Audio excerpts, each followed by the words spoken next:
Good morning, guys. We're out here on the water, excited to take you with me. This is a lake I've fished a few times. I mostly go up in a river system, and it has very big fish, but they can be really hard to catch sometimes. Some days you'll catch a huge bag, other days it just seems like you can't catch 5 fish to save your life. I'm not sure what it'll be today. Hopefully it'll be a big bag day. A bunch of pike have moved up in here, and it seems like they've almost taken it over. And if the pike are really active, the bass seem to be just gone, disappear and hide. And there are some big pike in here. There's been days, I've probably caught 50 pike and maybe 4 bass or something like that. So it depends on what kind of day it is. And then other days I'll catch maybe 4 pike and 10 bass, and there's some real good ones. But we'll just see what happens. And excited to take you with me. And hopefully it's a big bag day. All right, guys, let's get after it. Okay, guys. First fish of the day. Let's hope they get bigger from here. Oh my word, little baby smallmouth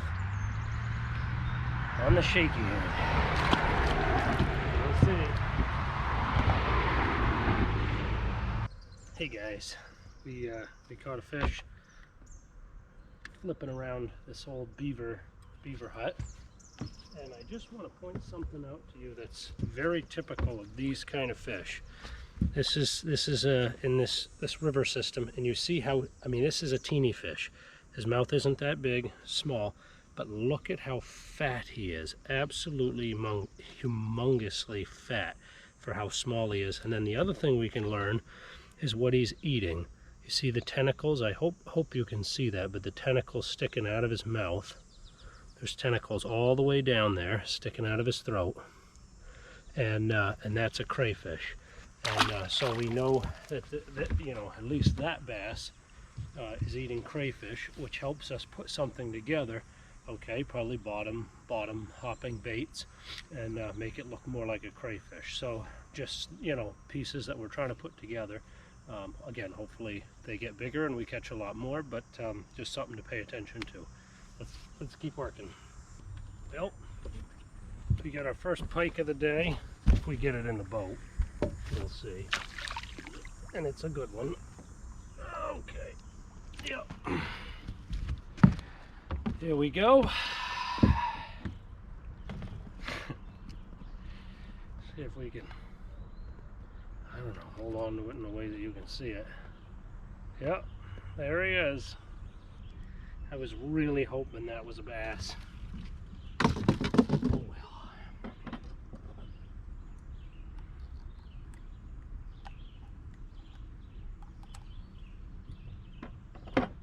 Alas, we will make the best of it. That's going to be an eating fish right there. That's going to make a great fillet. I'd like to tell that guy life is going to get better, but I don't know. Maybe being in my belly is going to make his life more meaningful. I don't know. Gives him purpose. So in that sense, maybe? Not sure. All right. Looks like it's going to be a pike kind of day. Look at that guy. Not as big as the first one, but a decent fish. All right. Hopefully, all meaning in this life can be wrapped up into feeding me. Okay, we hooked up with a fish, and this one's finally a decent bass. Hopefully we can get it in the boat. All right. Whew. Alrighty then. That's why we're here, right there. That's the kind of fish that we're up here looking for. Look at that fatty. And you look at how, so that first bass, well, the second bass, but you look at how that fish is set up. It's all shoulders. There's no length practically. There is some length. He's got something funny going on with his tail, but anyway, it's all just fat. Look at how thick that fish is, and for the size of his mouth, he's probably an extra pound or two more than what he should be. I am going to throw them on the scale real quickly, and I'll be right back and to release it. All right, guys, we're going to put this beautiful fish back in the water. He is ready to go. All right, let's try to catch another one. All right, guys, we've hooked into a fish. It's a decent little smallmouth. If we can get, oh yeah, there we go, in the boat. All righty. Yep, that's a donkey. Okay. Whew, we lost a decent fish on a chatterbait. That was a little painful. I'm not quite sure what happened. He just came up to the surface and spit it out. But it was a decent largemouth. But there we go. Nice, beautiful, healthy looking smallmouth. They are such good fighters too. I'm going to put this one on the scale and then we'll release it. All right, guys. I'm going to let that one get a little bigger. That's a beautiful fish. What a beautiful fish. So, real quickly, why was that fish there? So, this is a river system. And here, let me turn the boat just a little bit.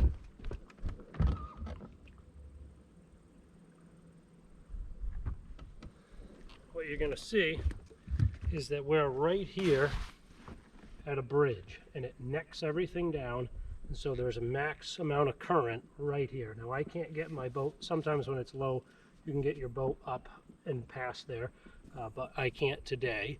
But that fish was just sitting right, on that the corners of that bridge, the pilings, essentially the corners, and where the water necks down and creates the biggest funnel and pushes the most amount of water, and that's pretty normal. You're looking for bends in creeks, where there's something where they can sit on that, or where there's more flow for some reason. So pay attention to that. That is worthy of making a few extra casts or pitches too. So we're going to make a few more, but I don't know that there'll be more there, but it was a beautiful fish. Thrilled to have it. This is what tends to happen. We've caught so many pike today and some beauties. I've showed a few of them to you, but that's fairly normal for where we are. Some days it is more, you could catch more bass and big ones, but other days it's more of a pike day and just a few bass mixed in. But again, the ones we've caught have been good ones. There are true giants in here, and we haven't caught one of those. But that's always the hope. That's why we go to a place like this, not because we think we're going to catch numbers, but to try to catch a true giant bass. And again, we haven't caught the giant, but we've caught some good ones that are, it's a lot of fun. It's thrilled to catch, and we're going to see if we can get another one. So as we're going down the bank, guys, I was thinking, and we're flipping to different, pieces of cover. I got thinking a little bit about, okay, why do I flip to one piece of piece of cover versus another? And maybe you're in a spot that there just isn't much, so you flip to everything. I mean, you just soak everything, because there is, maybe you're on a pond or something where you don't have a lot of choices, and if you spend any length of time there, you're gonna be able to fish all of it. Okay, no problem. Fish all of it. Pick it apart. Go real slowly. But let's say you're like me and you've got miles and miles of a river system. Why flip to this spot versus another? And you could spend all day on a very small section, and you wouldn't cover much water, and most likely you wouldn't catch a lot of fish. Now obviously, if you found a school of them, you keep flipping in there till you exhaust them. Maybe try a different angle, things like that. But let's just say, for sake of argument, you didn't find that mega school, and so you're just going down the bank and you're trying to pick, okay, why would I pick this bank? Why would I flip to this cover? Well, pick your high percentage spots. Number one, what would make them high percentage? Well, maybe it's something that has access to deep water very close by. The fish might be in shallow water. That's what they've been in today. We haven't caught a fish, that's deeper than 8 feet, and most of them have been in 3 feet or less, but they've all been close to deep water. They had the channel, and again, that's somewhat relative. Maybe on your body of water, it's a few feet difference.